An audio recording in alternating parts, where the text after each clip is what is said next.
লাশ চালিয়ে দেওয়া হলো। টিপু চন্দ্র দাস, আমরা দেখলাম যে একজন বিএনপি নেতা তার শিশু সন্তানকে পুড়িয়ে মারা হলো।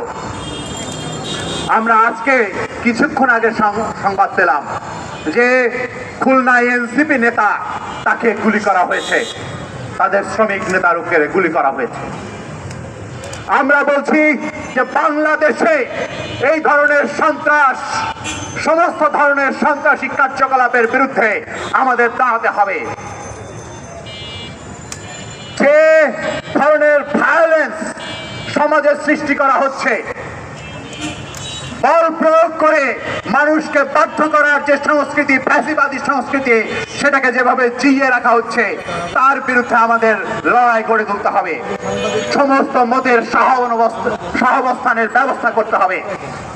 বাংলাদেশকে এমন একটা গণতান্ত্রিক ব্যবস্থায় পরিণত করতে হবে যেখানে আমি আর আপনি সম্পূর্ণ ভিন্ন কথা বলে, ভিন্ন রাজনীতি করে পরস্পরের সাথে একসাথে শান্তিতে বসবাস করতে পারি।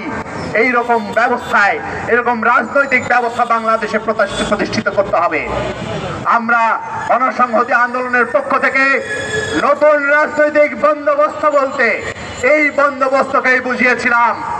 আমরা নতুন রাজনৈতিক বন্দোবস্ত বলতে ওই ন্যায় বিচারের, ইনসাফের রাজনৈতিক মতাদর্শকে বুঝেছিলাম। আমরা নতুন রাজনৈতিক বন্দোবস্ত বলতে সমস্ত মানুষকে নিয়ে তাদের অধিকার, জাতি, ধর্ম, বর্ণ নির্বিশেষে সকলের অধিকার যাতে প্রতিষ্ঠিত হয় সেই রকম রাষ্ট্র গড়ার কথা বলেছিলাম। তাকে কোন একটা বিশেষ গোষ্ঠীর উদ্দেশ্য পূরণের হাতিয়ার হিসেবে ব্যবহৃত হতে দেওয়া যাবে না। জুলাইয়ের আন্দোলনকারীরা বলেছেন জুলাই কারো পাপের না, কিন্তু এখন অনেক জুলাইয়ের পাপ হাজির হয়েছে। তাদের হাতে জুলাই নিরাপদ না। জুলাইকে নিরাপদ করতে হলে এদেশের জনগণের গণতান্ত্রিক ব্যবস্থা গড়ে তুলতে হবে।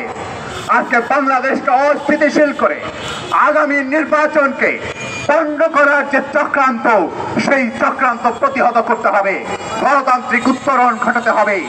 এই কথা বলে আপনারা যারা এখানে উপস্থিত হয়েছেন